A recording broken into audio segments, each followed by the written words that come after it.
All welcome to my channel. Ugadi రోజు మరి only Ugadi పచ్చడి చేస్తే ఎలాగా, దాంతోపాటు ఏదో ఒక స్వీట్ కూడా ఉండాలి కదా. సో మా మమ్మీ అయితే ఆ రోజు సేమియా కూడా చేసిందనమాట. సో యాక్చువల్లీ మా మమ్మీకి తెలీదు నేను వీడియో తీస్తున్నట్టు. చూసిందంటే మాత్రం ఖచ్చితంగా నన్ను తిడుతుంది. సర్లే ఏదైతే అది అయ్యిందని చెప్పి జస్ట్ ఈసారికి మాత్రం మమ్మీని చూపిద్దాము. ఎప్పుడు మమ్మీయే వంటలు చేస్తుంది, నేనేమో ఊరికే ఏదో నేను చేసిన స్టైల్ కొట్టి వీడియో తీసేసుకుంటాను కదా.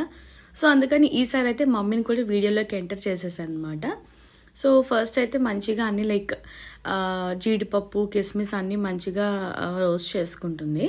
తర్వాత మనం సరే వీడియో ఎలాగో చేస్తున్నాం కదా, మాత్రం కొంచెం హెల్ప్ చేద్దాంలే అని చెప్పి ఊరికే వీడియో కోసం మాత్రమే చిన్న హెల్ప్ చేసిన, అంతకుమించి ఇంకేం నేను చేయలేదు.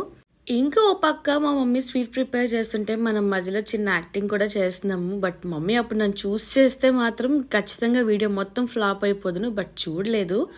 సో మంచిగా సేమియా అయితే రోస్ట్ చేసుకున్నాము, నెయ్యి వేసి పాలు మరగబెట్టేసుకున్నాము. కిస్మిస్ జీడిపప్పు అన్ని మంచిగా రోస్ట్ చేసేసుకొని కొంచెం యాలక్కలు మంచి టేస్ట్ అండ్ స్మెల్ కోసం యాడ్ చేసుకున్నాం అనమాట. సో అలా మంచిగా పాలు బాగా మరిగినాక అన్నీ వేసుకొని అలా మిక్స్ చేసేసుకుంటే చూసారా ఎంత బాగా బాయిల్ అవుతుంది. అసలు కన్సిస్టెన్సీ మాత్రం సూపర్ అంటే సూపర్గా వచ్చింది.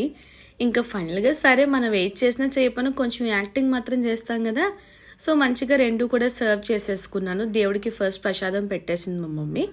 తర్వాత ఇంకా మనం చేసేది ఏముంది, ఏమున్నా లేకపోయినా ఫస్ట్ టేస్ట్ చేయడం మాత్రం ముఖ్యం బిగులు, అది మాత్రం వదిలేదేలే. సరే మరి అలా చూసి వెళ్ళిపోకుండా నా ఛానల్ని మాత్రం సబ్స్క్రైబ్ చేసుకోవడం మర్చిపోకండి. మరిన్ని వీడియోస్లో మళ్ళీ కలుద్దాం. అంతవరకు లవ్ యూ ఆల్, బాయ్.